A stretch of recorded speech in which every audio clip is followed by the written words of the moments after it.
Sports topics of special interest to Kansas Cityans, African American history, and baseball. And the result has been 9 books, one of which won the Casey Award for the best baseball book of 1992. He has covered such subjects as the Negro Leagues, the Kansas City Monarchs, Bullet Rogan, and Buck O'Neil. For excellence in his historical baseball research, he has received the McMillan Award from SABR, the Society for American Baseball Research. Phil was there at the founding of the Negro Leagues Baseball Museum and once worked in the PR office of the Kansas City Royals. So it's obvious that he lives and breathes American sports. He will discuss today his latest research effort, which will result in yet another book in the near future. Phil has turned to another sports arena, boxing, and to another noted figure about whom the general public is probably not aware of, but should be. Tommy Campbell, A Boxing Bout with the Mob, is his first book on boxing. It's an inside look, it will be an inside look at racism in the lightweight division, shining a light on the unholy alliance between boxing and organized crime of the 1940s and 50s, and how one young black man faced tough opponents in the ring and even tougher ones outside the mob. Phil and his wife make their home in Belton. Please welcome him to the Kansas City Public Library, Phil Dixon.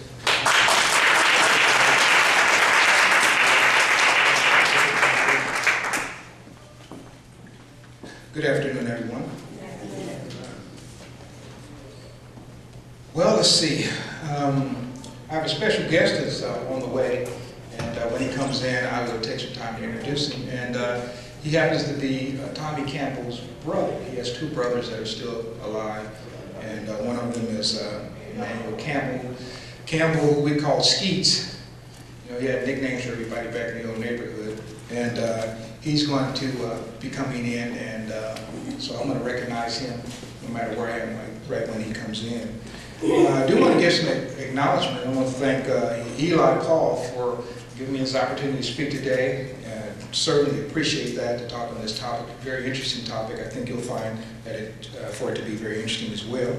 Also, in a lot of my editing, you know, it's good to have a good editor around. So my wife, who's sitting over there of 29 years, serves as an editor and a photographer. So today she's doing the photography, but she does the editing as well.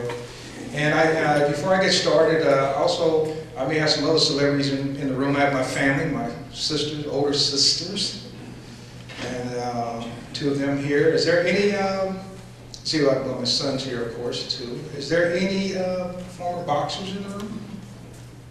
Okay. What's your name? Roy Roberts. Roy Roberts, okay. And you fought for?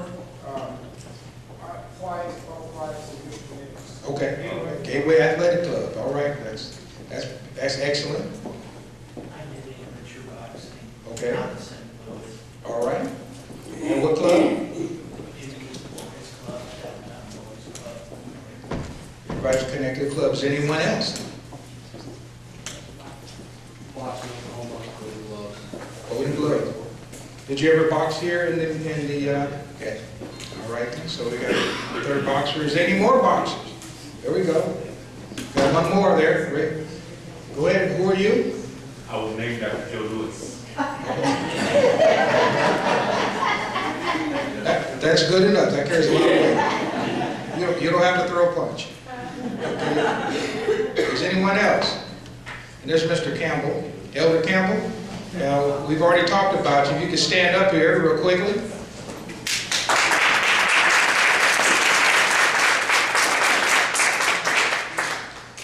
We have 2 things I'm going to do a little bit different.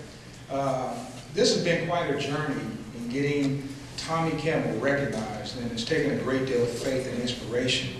And typically I don't start a program off this way, but I like to do this one. And Elder Campbell, I'd like him to just come up and say a prayer that we can open the program with, and then we have a proclamation that we're going to read from the city of Kansas City, Kansas.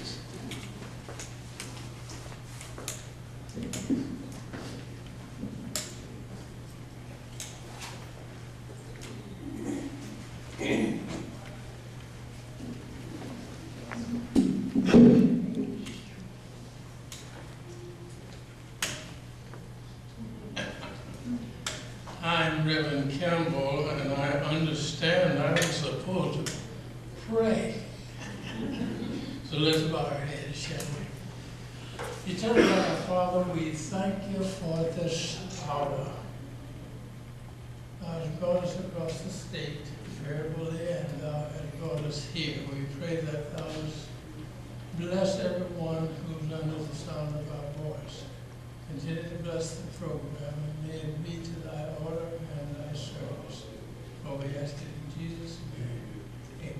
Amen. Don't leave just yet.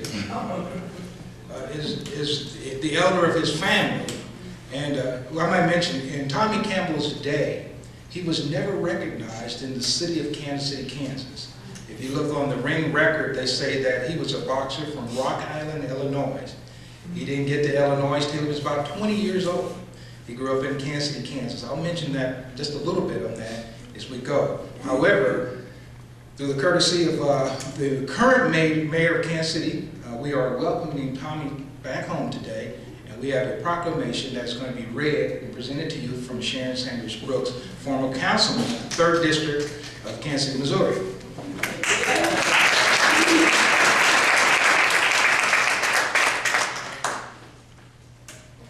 Thank you, Phil, for allowing me this honor. From the Unified Government of Wyandotte County, Kansas City, Kansas, proclamation.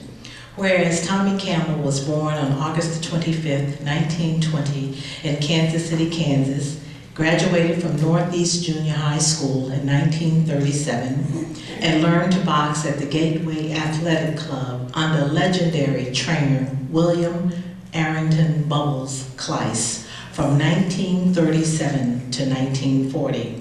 And whereas his achievements in the amateur boxing community include champion in his weight class at the 1939 and 1940 Missouri Valley AAU tournaments, the 1940 Diamond Belts Grand Nationals 135-pound champion, the 1941 Chicago Tribune Tournament of Champions 135-pound champion, and the 1945 welterweight champion of the Armed Forces of the Pacific in the 140-pound weight class, concluding his amateur career with more than 50 wins and only 5 losses.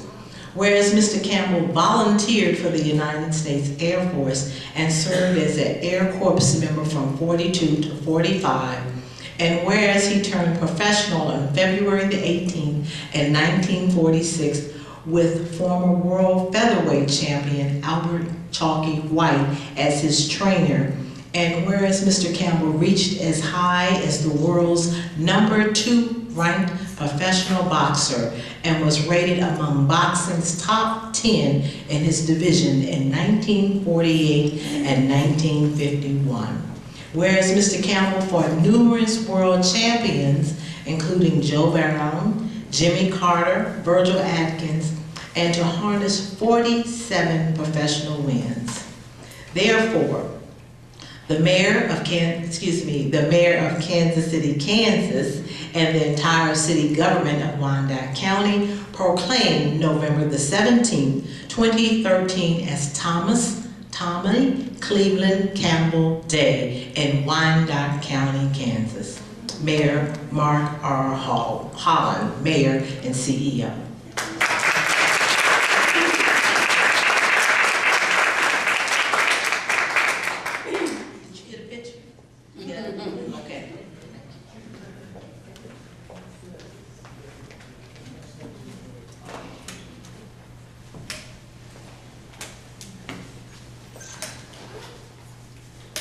All right, ready to go with the program? Yes. All right.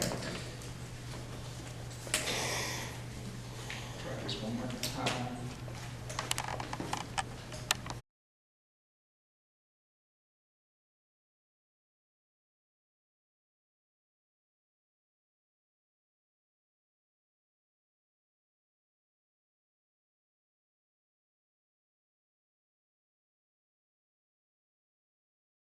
I'll give you just a little bit about me, and I've been working on this book for a while. Most people know me from doing baseball history. doing Negro League history. And of course, over the years, my specialty has been primary research. And, but I had a boxing history that actually got legitimately as well. It turns out my oldest brother was a boxer, Howard Dixon. I had a cousin named Terry Lloyd, who was also a professional boxer. And of course, their records are in the ring record as well with Tommy Campbell. And they wanted to be like people in our neighborhood, like Tommy Campbell. And he had a cousin named Merle Campbell who lived on the same block. And they wanted to be like that. And here's something I want you to listen to. Listen to this. Where we lived at 2725 North 7th. And Tommy lived at 2724 North 7th. So they're across the street, and they had been living across the street. By the time I was born, they had already been there 50 years. And they know our family well. And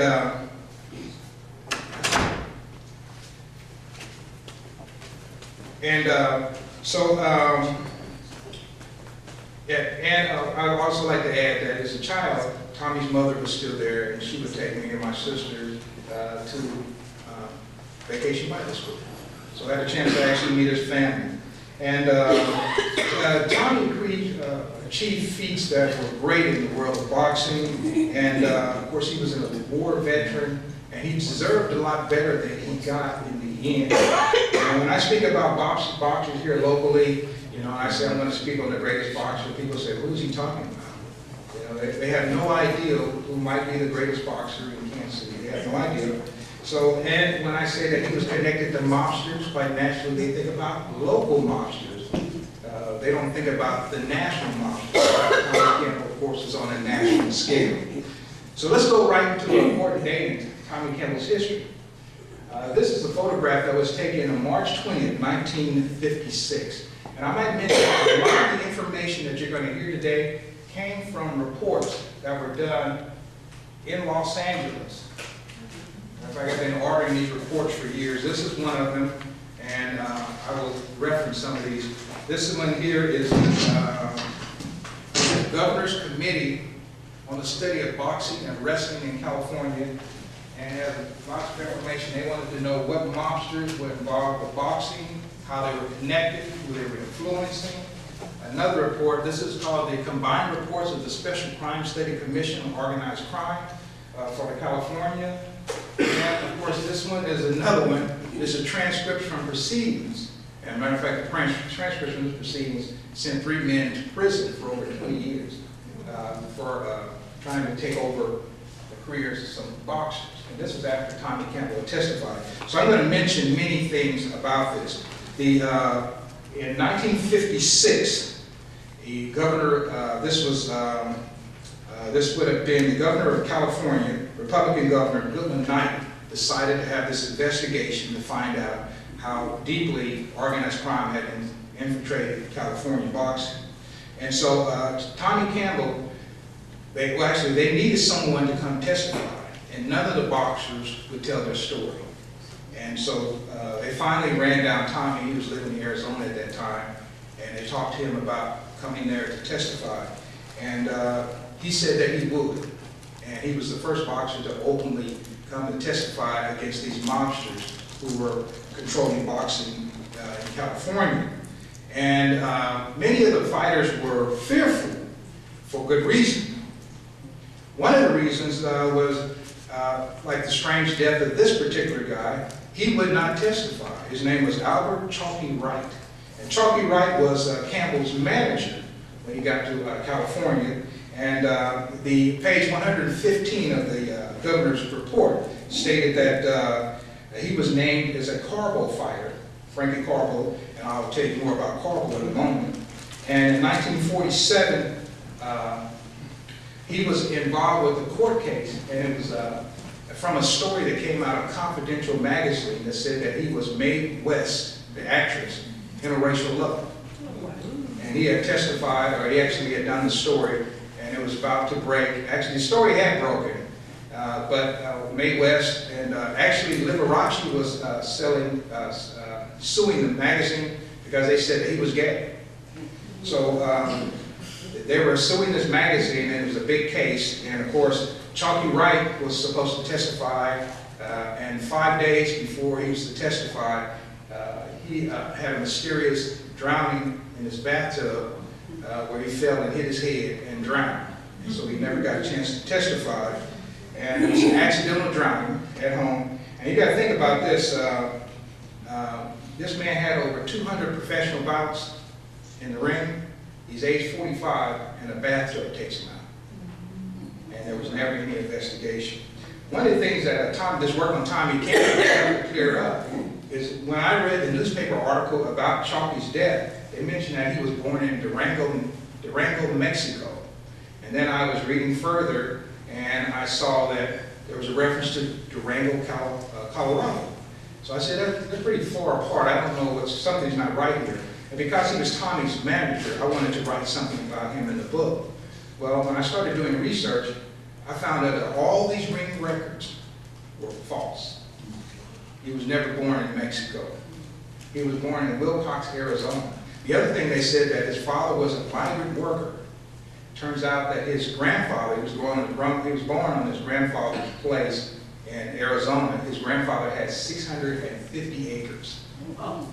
He was the most wealthy cattleman probably in the history of Arizona. And so we've had to correct a lot of history. And you would figure, in his particular case, because in 1941, he was the world's featherweight champion. You gotta think about this, he was the world's featherweight champion. And they have his ring record, but his personal bio information incorrect. And this happens over and over again. Most of the fighters that I will talk about here today, there is no record of their history. So they never had a chance to tell their story. When you go in to buy boxing books, they talk about primarily maybe 5 African-American boxers. They're going to talk about Muhammad Ali. They're going to talk about Joe Louis. They're going to talk about probably Sugar Ray Robinson. And the rest of them might be some current boxers. But that's all they talk about. But there's stories out here galore and history just waiting to be told. So anyway, that was one reason why Campbell and other boxers were fearful about talking.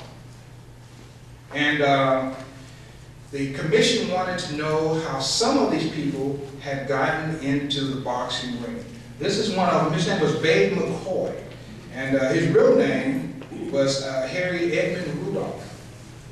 He was of Jewish ancestry, and he basically controlled boxing in California.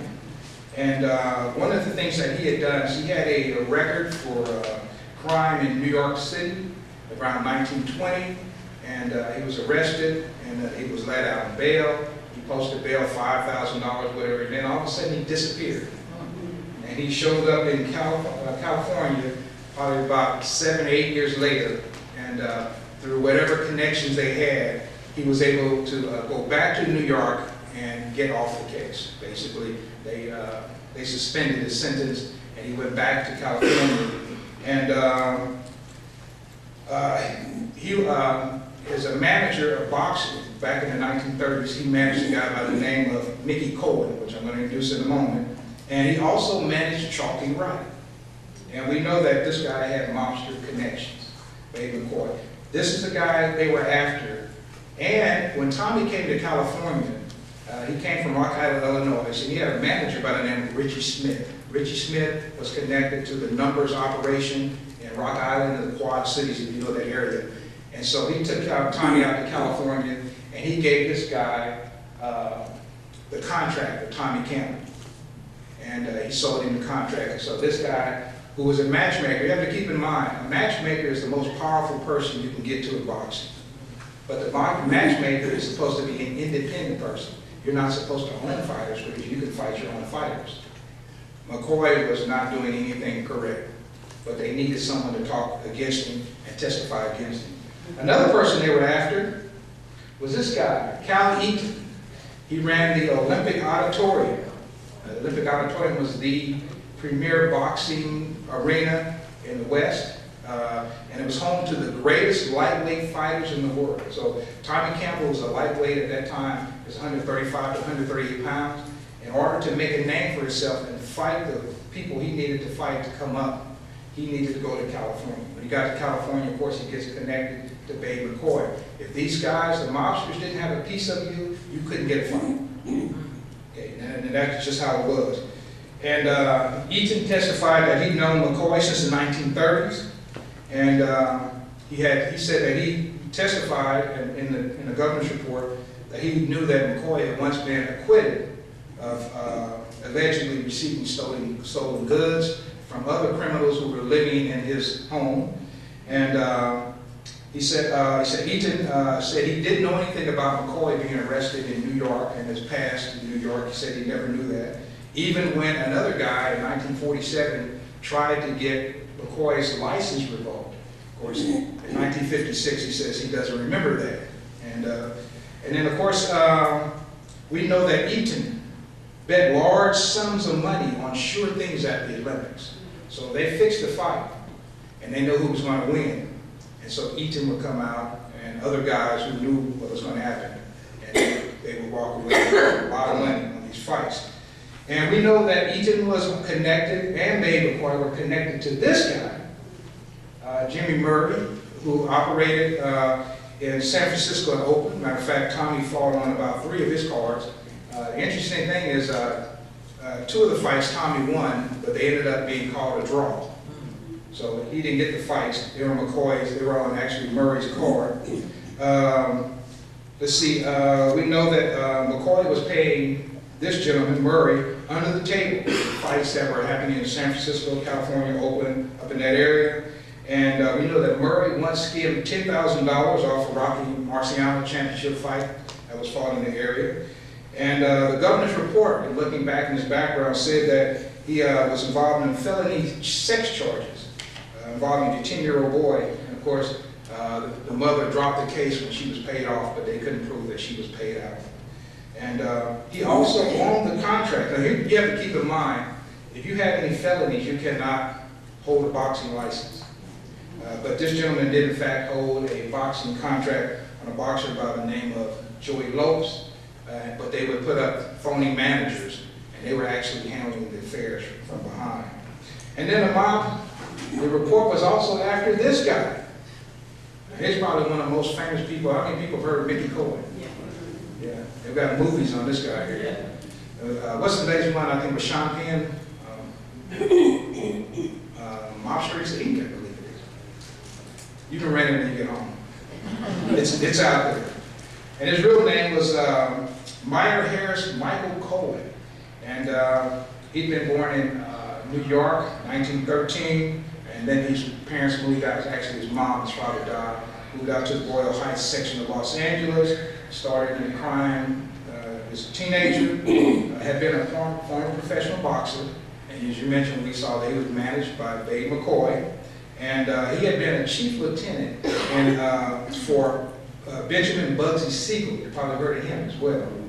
And who was mysteriously murdered in 1947. Of course, Cohen was supposed to be protected and was not. And Siegel opened up the Flamingo Hotel in Las Vegas. And he ran a big bookmaking operation. Also, Cohen acted as an undercover manager as well. In 1944, he was managing a guy by the name of Willie Joyce, a fighter out of Gary, Indiana. And one of the stories, actually I would mention this too. I've read biographies on Cohen, and in none of those biographies does it mention that he was involved with this particular boxer, Willie Joyce. But in going through newspaper articles and things like that, I did find other references. And so one of the references was in 1944, Joyce was fighting Willie Pep. Willie Pep was a lightweight champion. He took the title from Chalky White.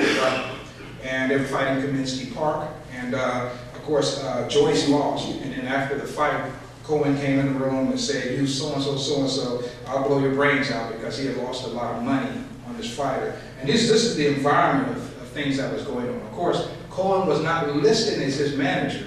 If you look in Willie Joyce's record, you'll find another person, a guy named Charles Schuster, who was the front man, but Cohen was actually making the running. And so they wanted to know about this guy. They also wanted to know about this guy. And the interesting thing is, Campbell knew about all of these guys, but no one would talk except Tommy Campbell. So this guy right here, Pennsylvania numbers boss. He was denied a license in New York, and he managed the world's heavyweight champion, Ike Williams. Okay? And he was known to be closely associated with Mickey Cohen. And also in 1951, the federal government was trying to get Mickey Cohen on tax evasion. And this gentleman right here testified along with Babe McCoy, his friends. Actually, Babe McCoy said he was a financial advisor for Mickey Cohen. And when Campbell retired from boxing in 1951 because he couldn't get the fights and he wasn't making the money, he remained in the top 10 of fighters for the next 8 months. And this guy here, Blicky Palmero, kept trying to get Campbell to come out of retirement so he could manage him. And of course, that's probably one of the wisest things Tommy ever did, was not get connected with this gentleman here. By the way, Sonny Liston, he was connected to this guy. That's in the 1960s. And most of all, they wanted this guy. And this guy, you probably heard of him as well. And I might mention, these are not small-time hoods. These are some of the biggest names in history for mobsters. Frankie Carbo, real name John Paul Carbo, and he was the unofficial commissioner of boxing. He was later arrested, and from 1958 on, and actually I'll also tell you this, he had part of St. Liston as well. He fought Muhammad Ali in the 60s. But he was running boxing from his prison cell and telling them who would fight. He had the matchmaker at Madison Square Garden in his back pocket. He told them who would fight and who they were going to pull up the ranks and how they were going to do it. And this was all controlled by the mobsters. So in the 1950s, if you're watching boxing on TV, Friday night fights, okay, you're watching Carbo's work. And most people didn't realize what they were watching. But it's all mobbed up. Interesting thing is, the government knew who was doing this, but they were not able to get them out of boxing completely, but they were trying as well. I might also mention too that Carbo had been a member with Buddy Siegel of a group called Murder Incorporated, who came out of New York. And there was another guy who also was a boxing manager. His name was Harry Champ Siegel, and he was a part of Murder Incorporated. And then they got together and they put together a group called The Combination. And The Combination pretty much ran boxing all over America for about 10 years. And there were just a few other mobsters, and these are the people that they wanted Campbell to testify against. Pretty tough crew. And one of them was, I just mentioned Siegel. He was part of, Murder Inc. And these are serious guys. And he managed a boxer by the name of Freddie Besher. And then also this Willie Geigerman. Willie Geigerman, he was in New Orleans. And I'm going to mention how Tommy went to New Orleans. And he was the brother-in-law of Frankie Costello. And this guy, Geigerman, managed the Dixon brothers, who were famous in their own right, two brothers out of New Orleans. And when Tommy went to New Orleans in 1950, Babe McCoy had this guy look out for Tommy. And most of all, they wanted to know about this boxer and that fight that Tommy Campbell had against this boxer. His name is Art Aragon, and he was the original Golden Boy. And most people know the Golden Boy is who now? There you go. De La Hoya. But this is the original Golden Boy, Art Aragon. If you've ever seen the movie To Hell and Back with Audie Murphy, he's in that movie. He plays one of the soldiers in that movie. He was in another movie called Fat City. Became pretty prestigious. But in 1949, Tommy Campbell had fought this guy in Oakland on a Jim Murray card, and Tommy Campbell beat him, or he was beating him in the second round. And they clinched, and they came out of the clinch bloody, and Art Aragon's eye was cut. Okay, typically, when a case like that happens, you know, either the fight's going to continue, or the other guy is awarded the win. So what they did was they said that Tommy accidentally headbutted him, instead of saying that was a direct hit, and so they called it a draw, ended the fight. Because they were trying to build this guy up for the title. Let's see, another thing I might mention, let's see. Well, I just mentioned they were pushing this guy to the forefront while they were holding Tommy back. This is some of the publicity from the 1950 fight. This was a throne fight, I might mention. Tommy Campbell had gotten this fight. Well, it turns out Tommy Campbell, he only had, like, how many losses he had? He had 5 as an amateur, but at this particular time, he had, 12, I think he had 12, maybe 12 losses somewhere in there. Okay, said 13. And all these losses had come right together. So he hadn't had a win in his last 5 fights, when it had been a draw, a couple of big losses. And that effectively put him on McCoy's B team. And one of the fights was against a fighter by the name of Luther Rollins out of Chicago. And McCoy tried to cheat Campbell out of his money. So Campbell went to his hotel room to get his money, which you're never supposed to get your money at the hotel room. You're supposed to get it at the ring, right? So anyway, he had to go to his hotel room, and in the discussion, Tommy got in an argument with Babe McCoy. And Babe McCoy, went and got him some cash. He said, yeah, I'm going to give you your money. He said, but you're through with boxing in California. You won't box ever again. And McCoy was a powerful man. Remember, he holds his contract. And so Tommy tried to get a job out of boxing, and he couldn't find anything that really paid or whatever. And so one day he got a call from McCoy. McCoy said, I want you to come up, I got a fight for you. So he goes up, he says, I want you to fight Art Aragon. He said, under one condition. He said, you got to go out in the 4th round. So Tommy's in a tough spot. First of all, he's probably through with boxing. So he decides that he's going to do it. So he maybe get back in boxing in some kind of way. And Tommy's wife, who I'm going to introduce you in a moment, her name is Minnie. He said when he got home, she was all excited and she wanted to know what had happened because she knew he was going to meet Babe McCoy. And he said when I told her the arrangement, she was shocked that I'd even considered it for a moment. She said, you can't do it, it's dishonest. And he said, I started making excuses that I wasn't the first fighter to take a dive or the last one, but she wouldn't listen. I said, we argued for about an hour, and after that, we didn't discuss it at all. And Minnie had made up her mind, I wasn't the kind of man who would do it. And she was convinced I'd fight Aragon on the level, no matter what. Well, Tommy went into the ring, May 16, 1950.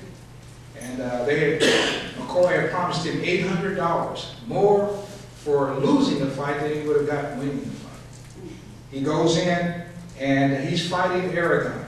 But remember, Tommy's a good fighter. I'm going to go over his record and how he got to be who he was in a moment.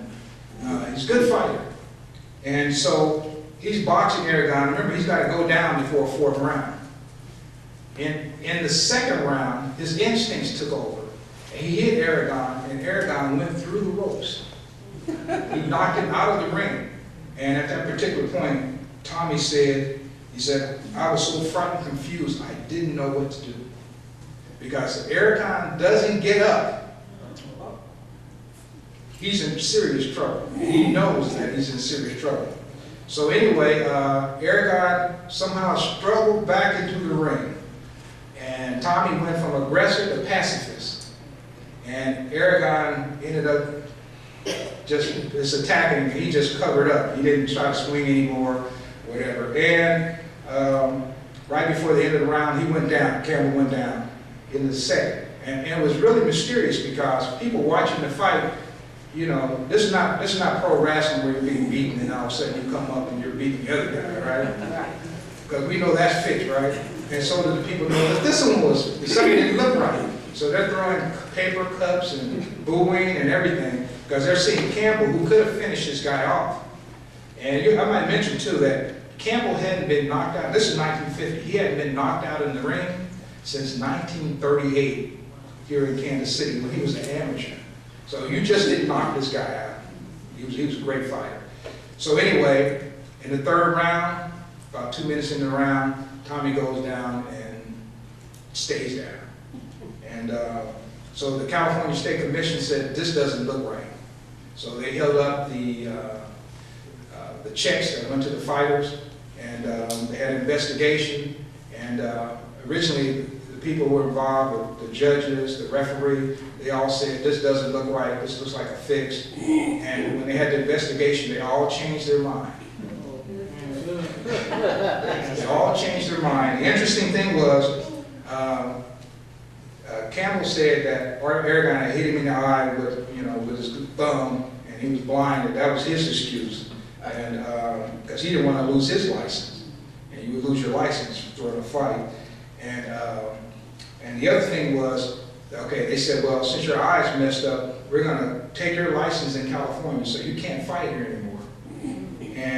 And Babe McCoy was there. Of course, he agrees with it.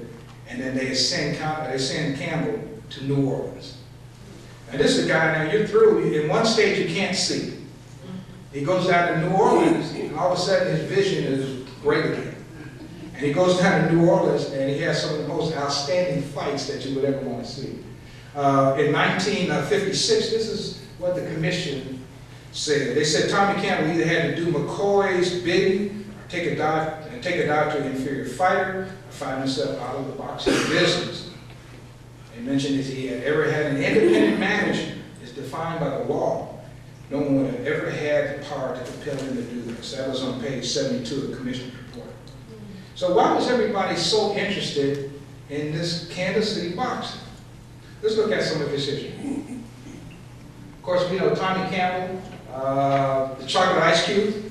That was his nickname. He got that out in California because he was a fighter. If he was winning, if he was losing, he looked the same. He just came out and just did his work. He was born in Kansas City, Kansas on August 25th, 1920. And just about maybe 4 or 5 days before another famous Kansan was born in 1920, Charlie Parker. We know about Charlie Parker. We're trying to bring Campbell back home. Let's see, of course, he attended Dunmore Elementary School in the Northeast, and then he came to the Missouri side. He started to work with Bubbles Kleist, and he was attending R.T. Cole's at that time, a vocational school. He wanted to be an auto mechanic. That was his original ambition. And when I first started this project, there was no prior written record of his amateur career. This is all primary research, and that I had, to do to find his record. I knew he was outstanding, but there's no record. I had to go and look for it. But what I was able to find was about 54 bouts so far. I know there's more.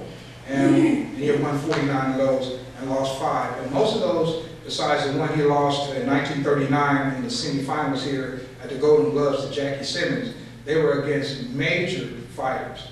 These were the best amateurs in the nation. And of course, if you look at the ring record, if you go into Boxer's Rec, some of that has been corrected because I've been talking to people. But you'll still see references to him growing up in Rock Island. He did not leave Kansas City, Kansas until 1940. And it was right before his 20th birthday. So he's definitely a Kansas person. And of course, we know he started at Gateway Athletic Club, and Bubbles Kleist was his trainer. Some of his achievements were mentioned in the proclamation. I mentioned that he lost to Jackie Simmons in 1938 in the semifinals. In 1939, he was the Missouri Valley Tournament champion, and that took place at Wichita. Interesting thing, it was the first tournament in Kansas, where black amateurs fighters could fight white amateur fighters. Prior to that, it was against the law in the state of Kansas. And you could come to Missouri in the Golden Gloves tournament, and you could fight interracial bouts. But in the state of Kansas, it never happened until 1939. Of course, that year he ended up in the national tournament in San Francisco. And then in 1940, he returned as the 2-year AAU Missouri Valley champion, ended up in the national tournament, this time in Boston, Massachusetts. In 1940, he went back to San Francisco with the Diamond Belt Championship, which was sponsored by the Hearst newspapers. And one thing, he's winning all these awards. It's important to note that in the Kansas City, Kansas, his own local newspaper never recognized him as one of their own. Wow. So he never got any blurbs at all. There was a boxer from Kansas City, Kansas by the name of Tony Novak, and who they did recognize, who even got the front page for achieving some of the front page of the newspaper for achieving some of the same things that Tommy did, but for less. When he left Kansas City, and I'm talking about the greater Kansas City, not just Kansas, I'm talking about the elementary metropolitan area, he left here with all these titles, and his picture was never in the newspaper once, unless you went to the Kansas City Call. And there was another newspaper here called the Plain Dealer that came out of Kansas City, Kansas. If you wanted to see Tommy Campbell, that would have been the only place. In 1940, he left and went to a city called Muscatine, Iowa. He had fought in the diving bell tournament, and a gentleman there saw him, and most people who met Tommy, they really loved this guy. He had a great personality. So a guy said, hey, look, I'm starting a program in Muscatine, Iowa. He said, if you'll come there and train fighters, I'll pay you for being a trainer. So he's working at the gym. So Tommy Campbell decided to take that offer. He said, hey, can I bring a friend along with me? And he ended up bringing the 1940, he was a 126-pound champion, which was Eddie Hudson, who was his best friend. They go to Muscatine, Iowa, and they basically beat everyone in the state of Iowa. Those two guys. And Campbell was at 135, and then Hudson was at 126. They dominated the state. You know, the Quad Cities, it's about 60 miles from Muscatine, so they eventually ended up in the Quad Cities, which was a big area, and they dominated everybody in that part of the country. In Muscatine, they were treated much better than they were in Kansas City. They were treated like natives and hometown boys even. And they had all types of articles on these guys in the newspaper. But just like Kansas City, I might mention too, they raised a lot of money for it's called the Junior Chamber of Commerce, and they were doing tournaments, raising money for people to get new band uniforms for the high school. It just goes on and on and on through the fights these guys were getting. But when they left there, the Muscatine Journal and Tribune News never had one photograph of these guys in the newspaper. It continued. They just didn't put their pictures in the newspaper. So they went on to the Quad Cities. And up in the Quad Cities, during this time, during this time when he's in the Quad Cities, he's away from Kansas City now. He fought some of these guys, and this is a list of amateur champions that he defeated. The first guy, Tony Ancona, he was a two-time champion at the Chicago Tribune Tournament of Champions. He defeated him. They thought it couldn't be done. Tommy Moyer, second one, he defeated him in the Diamond Bell Championship. And this Tommy Moyer had won every title you could win. He's a boxer, amateur boxer. He was coming out of Portland, Oregon. And of course, it's, I'm not sure how you look, probably Matsumoto, probably. He was a reigning AAU champion. Now, Tommy, after 1940, he couldn't participate in the local Golden Gloves. Now, he's still an amateur, but if he fought, no one was going to win except him. So they kind of encouraged him not to fight in the Golden Gloves in 1940 here. So he had won the Diamond Bell tournament. He comes back to Kansas City. He's just kind of laying around. He hadn't been in the AAU tournament because it was going on pretty much at the same time. The AAU tournament had just ended. The Hawaii team decided to come to Kansas City on their way back to Hawaii. And they set up a bout between Tommy Campbell and the champion, the reigning champion of AAU. You know who won, don't you? I don't even need to tell you. And some of the things he won in Illinois, he was 1940. He won. Let me mention this too. In Kansas City, they had this too. This is probably up to sometime in the 1950s. They had the Gateway Athletic Club, but to get to the Kansas City Star Golden Gloves, you had to go through what they call the Negro Elimination Tournament. And so the Negro Elimination Tournament was usually held down around the Sale Hall, somewhere in there.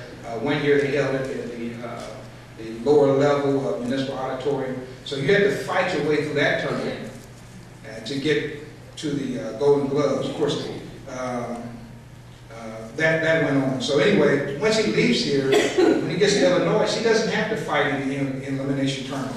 They just wouldn't let him fight till the finals because no one was going to beat him. And boxers were actually scared to get in the ring with this man. Amateurs said they didn't want any part of him, so no one would fight him until they got to the finals, and then it was just a formality. Anyway, he won several tournaments. 1941, he won the Chicago Tournament of Champions. This is the greatest tournament in the West for boxers. And once you won the local Golden Gloves, then you go to Chicago and you would fight in this tournament with 6 fights to the championship. And you're fighting the best fighters that are going to come from all over the country. Of course, he won the 135. And then in 1942, he goes back to the Moline and he has to do an elimination tournament. And just so happened his friend, Eddie Hudson, been gaining a little weight. And so instead of Hudson fighting below him in 126, he has to fight his best friend to go back to the Golden Gloves. So he beat up his best friend. Tommy was awfully tough. He said, shucks, I don't see where it gets off so tough. So I've been beaten. I'm no Superman. That's how good he was. They thought at times, this guy's the best amateur 135-pound fighter in the world. A great story came out of the 1941, and I might mention this one too. This is a good story. This is Tommy's mother here, and with the glasses here. And she didn't too much approve of Tommy being a fighter. What mother wants to see her son get in the ring, really? It's a tough way to make a living, right? But she was supportive. And Tommy was in the finals in 1941. Remember, you had to fight 6 fights to get to the championship. So he gets to the championship, and it's 21,000 people in the Chicago arena. It's full. It's a packed house. Everybody's here in Chicago to see the championships. And he has to fight 2 fights that night to win the title. Before he gets, to the ring, he's in the dressing room. They deliver a letter to him from his mother. And they said, do not open this letter until after the fight. So, he was a good kid. He obeyed his mother's wishes. And so he goes out and he wins the title. Wins the title that night. And he's in jubilation. Great night, one of the greatest nights a fighter could have. This is a premier tournament. You're at the top of your amateur status once you win in Chicago. Joe Louis was a Chicago tournament champion. I mean, this is big stuff, right? We know what Joe Louis did, right? So he's at the top of this world. And so he remembers the letter that his mother had given him. And when he opened the letter, what he read was very shocking because his sister had died a few days earlier. And his mother didn't want him to know until after the title. And she had been in a sanitarium, what they call a Negro sanitarium. How about that? She had tuberculosis, and she was out in Norton, Kansas. And she never returned home alive. And that was the night that he received the letter. Great story. Also, Tommy Campbell was married. It's really important that I mention her because very seldom do you get first-hand accounts. There were no boxers, well actually there was actually 2 alive when I started who actually had fought Campbell. One of them was Enrique Bolanos, who was in a nursing home, no way he could talk. And the other one was Luther Rollins, and I couldn't get to him before he passed. So they're just trying to find first-hand accounts of what happened. It's just very difficult. But Minnie was still alive, and she had a great memory. She was outstanding. And so I would call her. She probably got tired of talking to me, but her memory was so superb, and she talked about money, she talked about friends, she talked about fights, and she didn't go to the fight. I think she said she went to 2 of his fights, because she didn't enjoy going to see those fights. But she knew a lot of information about what was going on. Very, very enlightening. And the other person, of course, is Elder Campbell, who gave me a lot of information. Between those 2, I got more first-hand information than you could ever imagine. And that's one of the things that are, some of the things that are missing from our boxers' stories if they're not the Muhammad Ali, the Sugar Ray Robinson or something like that. So Now, there is some controversy. You said that he had how many losses? I thought I read 13 while ago. Well, one thing, when I started to do his ring record, I found flaws in his ring record. Yeah, I found flaws. Fights, one fight, I know for a fact, they said that he had fought this guy twice in Chicago. Actually, one in Chicago, one I think in the Quad Cities. And so I looked in the Quad Cities, I couldn't find the fight. I looked in Chicago newspapers, couldn't find the fight. And I was doing some other research, because I'm doing primary research. And somewhere along the way, I saw a mention of Fort Wayne, Indiana. And, you know, I had spoken to Fort Wayne with baseball, you know, so I had some connection up there. So anyway, through all of that, I ended up getting a reference from the Fort Wayne newspaper around that day. And sure enough, he was in Fort Wayne. He was not in Chicago. And there's other problems with his record. We're going to clear them up when the book comes out. And other fighters as well. Tommy Campbell, he was well known in Chicago, California, and New Orleans. And probably a little known here. Better known outside of it. And you'll find lots of blogs about things he did in California. And you will find a lot of information about his fight with Art Aragon online. So how good was he and who did he fight? We're going to just go through a few of these champions that he fought, and then we'll close and take your questions. Is that okay? Jimmy Carter, World Boxing Hall of Fame member and World Lightweight Champion. And his manager was a guy named Willie Ketchum. He was mobbed up, no doubt about it. And they said that Ketchum was carbonized. Remember Frankie Campbell? Carbonized? That's the name they give these guys.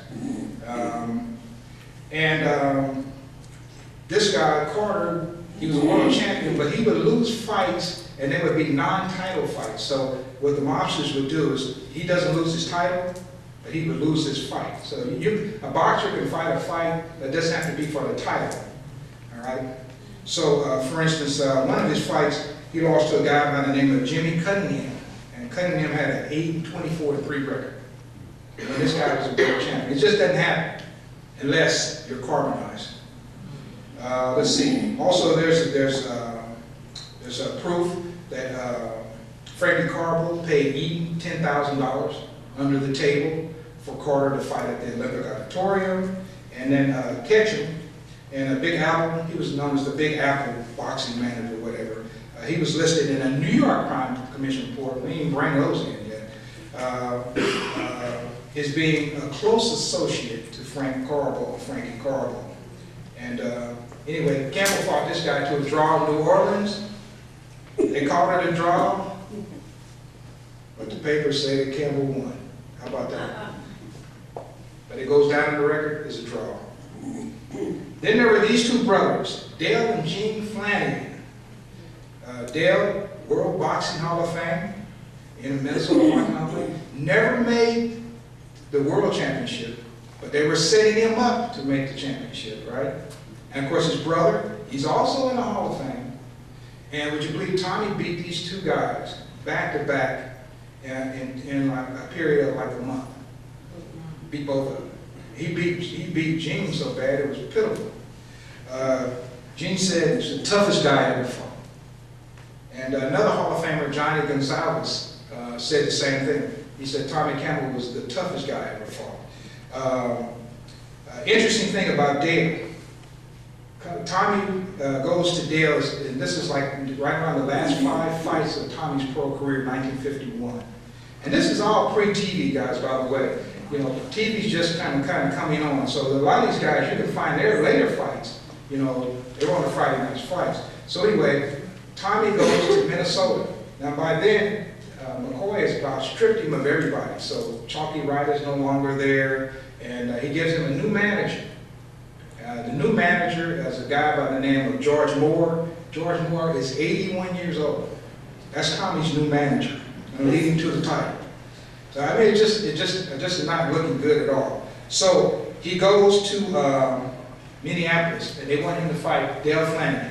Dale Flanagan had won 50. Actually, he had 52 consecutive bouts, but one had been a draw. So he hadn't had a loss in 51 fights. He was fighting Campbell, going, I think, 52, 53. And they were setting him up to fight Jimmy Carter. So they said, Campbell, we need you to go there. And Babe McCoy said, I need you to go there. I need you to lose. So Campbell takes the fight. He goes up to Minneapolis. But Campbell has another plan. He said, no, I'm not going to lose. I'm out of California, and he's going to take a real chance. And so he goes into the ring, and he did not lose that night. He ended the guy's 50-something win streak. It just so happens that this guy, his manager, Dale's manager, a guy by Lou Viscosi, was his manager. And that was the same manager for Willie Pep when he won 52 in a row. Isn't that interesting? So anyway, so he gets there. Tommy ends the streak. After the fight, McCoy calls on the telephone. He said, what happened? And Tommy said, well, you know, the commissioner came down and said he had heard some rumors the fight was going to be something wrong with the fight. So he said he's going to be watching me, so I couldn't. So that's how he got out of it. So he did not throw the fight. So for some reason, Gene came in and said, well, you beat my brother. You stay here a week, I'll fight you. So he stayed there a week. And while he stayed there, well, actually a week, 2 weeks or whatever, the mob is trying to fix another fight with Dale. They can't let him out. They needed Dale to get a win over Tommy. You see, if you beat Tommy Campbell, you were going someplace because it was hard to do. So here's what they did. They offered Tommy to take a bribe again. And they said, we'll give you the fight. You want to take a bribe, you don't get the fight. So Tommy agreed. But Tommy wasn't going to take a dive again. So this time, they got to a couple of judges. And so they fixed the judges in the fight.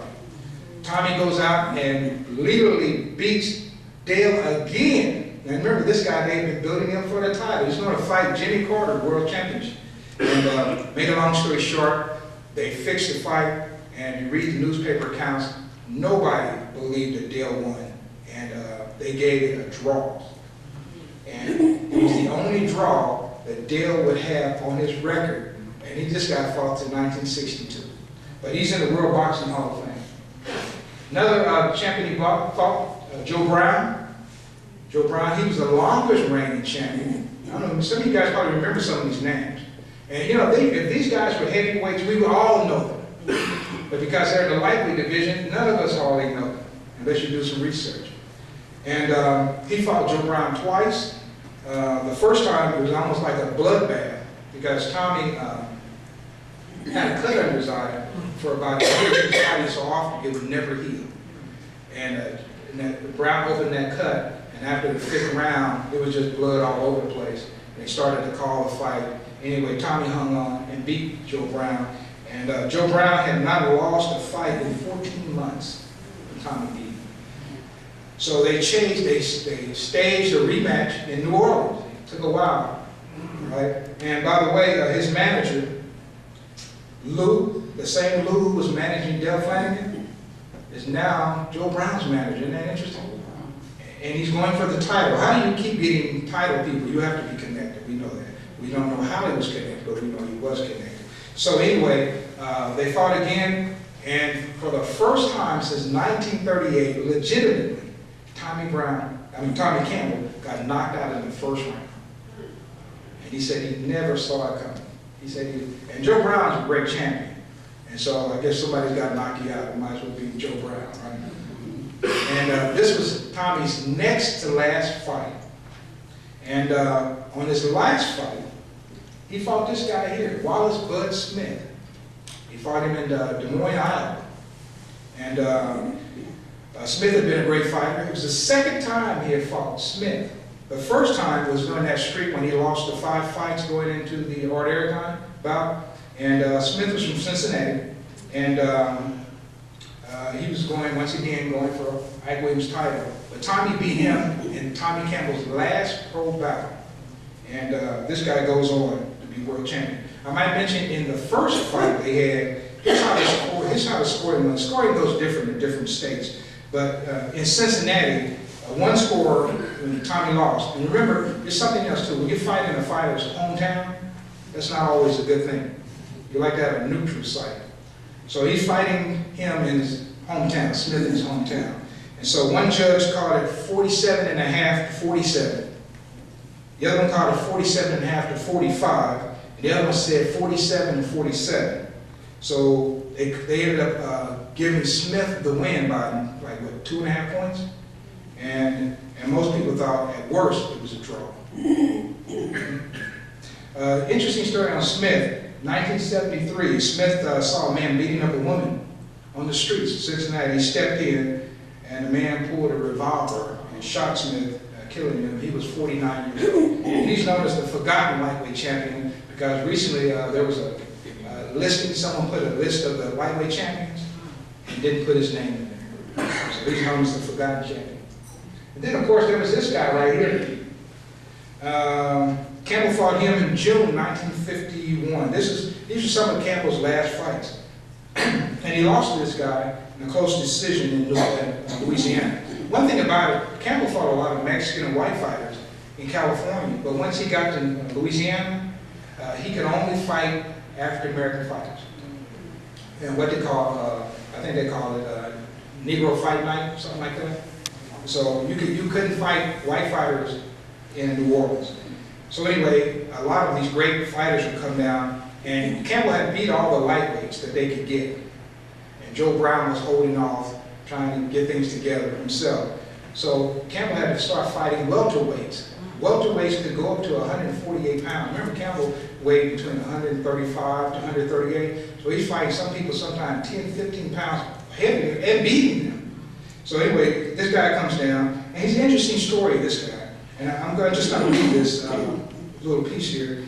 Just before Christmas, 1957, this is much later, Campbell, in the company of Frankie Costello, and you remember Palmero, right? Jim Norris and a guy named Truman Gibson, and these were the guys setting up the Path Blue Ribbon fight you were seeing on Monday on Friday Night Fights. These are all these guys, right? They met in a Miami hotel room, okay? And the room was bugged by the FBI. And in that meeting, Carbo told how he was going to steer Mr. Atkins toward the world welterweight title that had been recently given up by Carmen Bastillo. And then he said Atkins would be placed in various fights that would be judged to his advantage. And that's how that guy right there became world champion. On the night of the fight, when he won the title, it was fought in St. Louis, this guy's hometown. Local police picked up Palmero and Carbo, and they found out that Palmero was carrying some sleeping potions. And so they felt like he drugged the other guy, the other fighter. This thing's really happening. It wasn't the first time he had done it. And of course, he said he was keeping that for his aching back, sleeping potions. And then just two more. Enrique Balanes, he's also in the Hall of Fame. And Tommy fought him in 1948. And this is probably one of the great fights of Tommy Campbell's career. He lost this one. Tommy lost this one in the 12th round. Interesting thing about this, Tommy had a fight with another fighter by the name of Tommy Stenhouse about 12 days before he fought this guy, Balanes. And he received a cut, and he had to have stitches. And so the fight was on November the 48th. Babe McCoy set it up. And Tommy said, hey, my stitches aren't going to heal. He said, either you take the fight or I'll give it to someone else. And this was the top fighter. And this guy was ranked, at this time, he was ranked #1. And Tommy could beat him. Then maybe they wouldn't have an excuse for him not fighting Ike Williams for the title. And so Tommy couldn't get the guy to move the fight back for anything. So he had to take it on 12 days' notice with stitches. He still had stitches that weren't even out. And the interesting thing about it, when I was doing my investigation, I kind of looked to see when was the next time that these fighters fought. Could it have been put off? Well, it turns out Balanes' next bout was in February 1, 1948. So they could at least go to December. Campbell didn't fight again until March. If they had to put this off, history might have been so different. But once again, when you have a mob person being your manager and they have a plan, that's what they're going to do. So anyway, when Campbell fought this guy, he hadn't been beaten in 12 consecutive bouts. Campbell had won 12 bouts in a row. And then lastly, Ike Williams. Now, Ike Williams and Campbell never fought in the ring, a pavement, but they sparred against each other. And one thing I might mention about Williams, in 1960, there was a guy by the name of a senator from Kentucky, King Fowler, who had some kind of investigations about boxing. And Ike Williams came and testified, and he was retired by 1960, so he had a little more bravery when he was retired. And he said that Palmero had stole over $40,000 from him for 2 fights, and Ike Williams had to pay the taxes on it. And at that time, he was working a job making $46 a week. And in 1947, he made over $1 million. His fights, he earned over $1 million. He was down to $46 a week. And in 1949 and 1946, Tommy sparred against him, once in Chicago, once in Los Angeles. And Williams realized how tough he was just sparring with him. And once he heard Williams' arm as well. And Williams said, well, you'll never fight me, get me in the ring and take my title. So he would not fight him. And I was talking to many said they became great friends. And Ike Williams, when he's in California, would always come out of the house and talk to Tommy. So Tommy Campbell, Chocolate Ice Cube. He died in June 13, 1969. I was talking to his brother there. Tommy ended up being a great bowler. So after he retired, he went to work for Boeing. He always wanted to be a radio operator. He went to work for Boeing, and he was working at the plant there and doing his bowling. And he goes out to the bowling alley one night by himself. Sometimes his wife, when she was a good bowler too, but he was there by himself, and she said she got a call, and they said he collapsed in the bowling ring there in Seattle, and he died from apparent heart attack. And there was no autopsy or anything done. They just pretty much said that was it. And that was the end of Tommy Campbell until now. So we're trying to bring Tommy Campbell back. One other thing I might say too, sometimes when I start off the program, I ask about great athletes. Who do you know that's a great athlete from Kansas City? And and then they start running down the list of baseball players and football players, just all kind of athletes, soccer, you name it. But they never include boxers. And they certainly don't include Tommy Campbell. So I hope that, with you coming here today and with the work that I'm doing, I'm trying to do more on Tommy Campbell, that if you ever get that question, talking about great athletes, that maybe you can say Tommy Campbell, and you can say it with pride.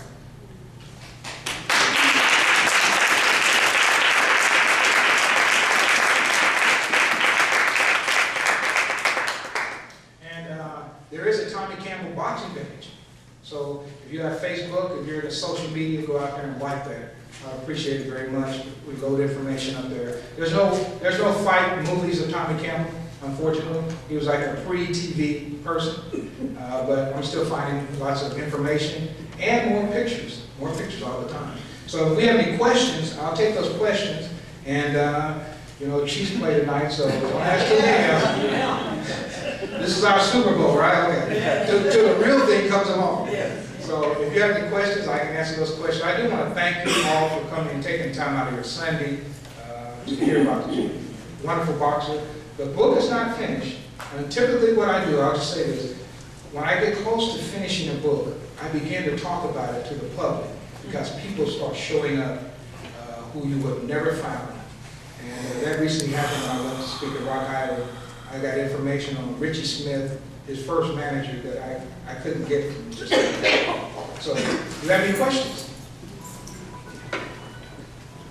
How close did he get to like Willie Pep or Sammy Sadler? Did he ever have any matches planned with those two fighters? Well, Sadler was in a lower age weight division, so he was more like a featherweight. But I know I was talking to his brother, and his brother mentioned that he had talked about him fighting Sadler somewhere back in Hawaii. I just haven't found it. But Pep was definitely in a lower age division, and Pep was a little bit older as well. This might be a little bit off topic. Was the first radio broadcast boxing match between Joe Louis and Max Schnelling?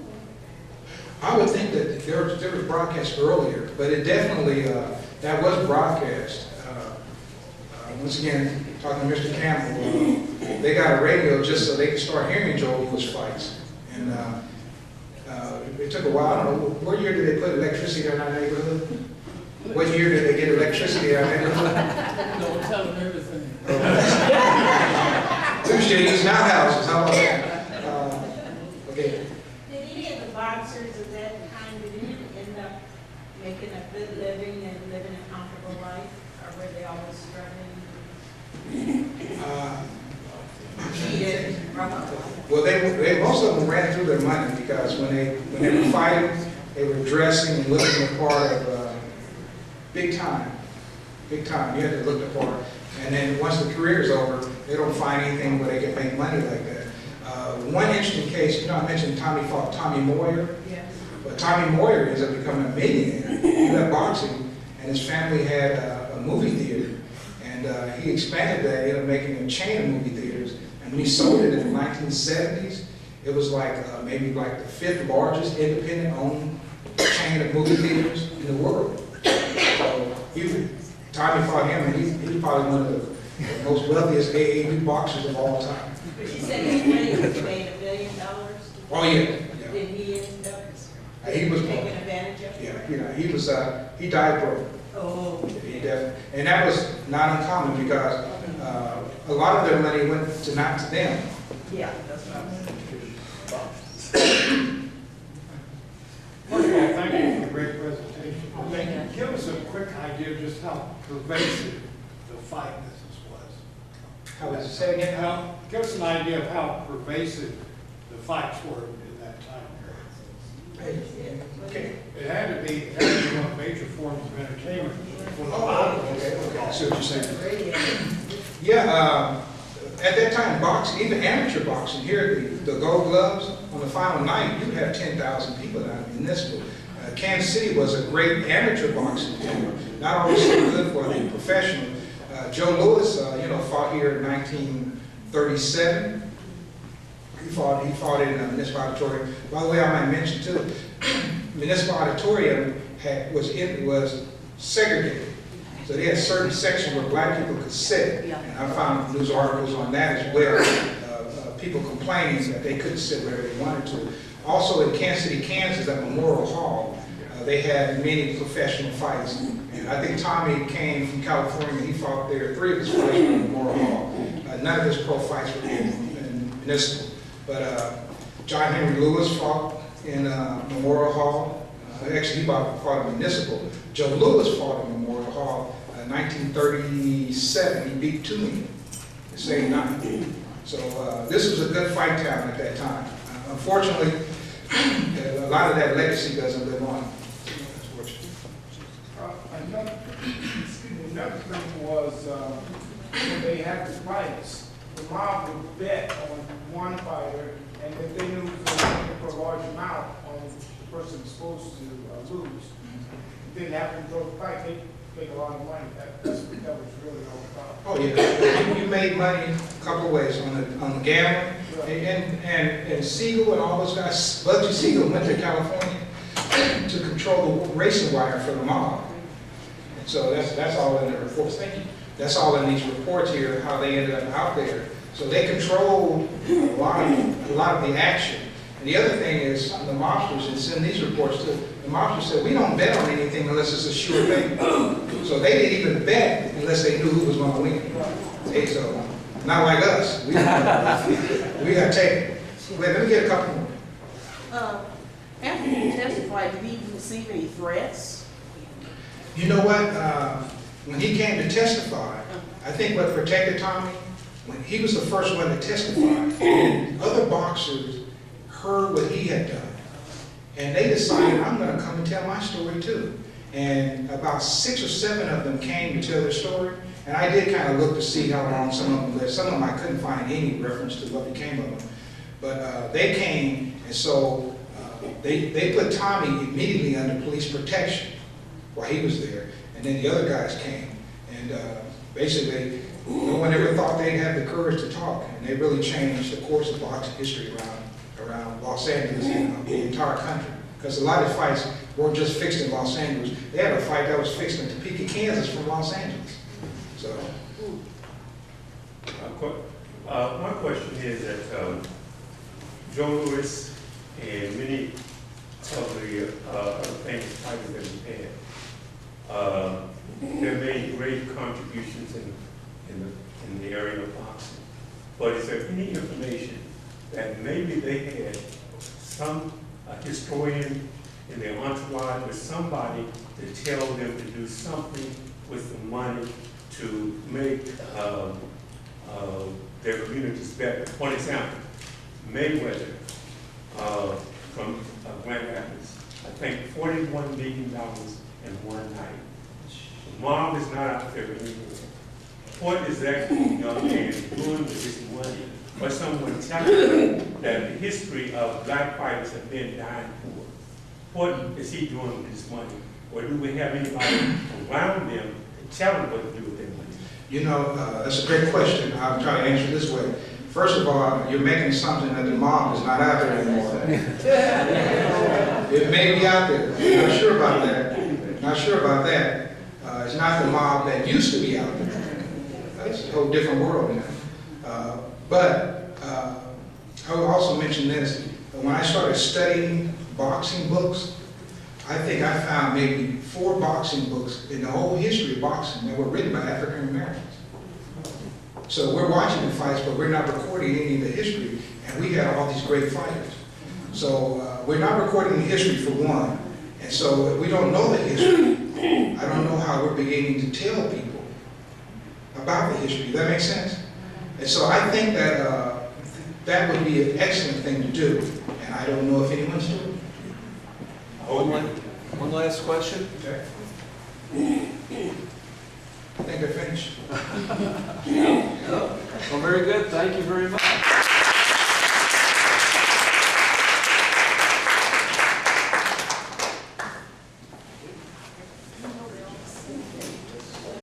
What's up, Kansas City? I'm Brianna Garlington. I'm Charles Williams. And I'm Derek Parker. And we are CMG. CMG. And we would like to welcome you to follow both websites. That's whatsupkansascity.net and cascadesports.tv.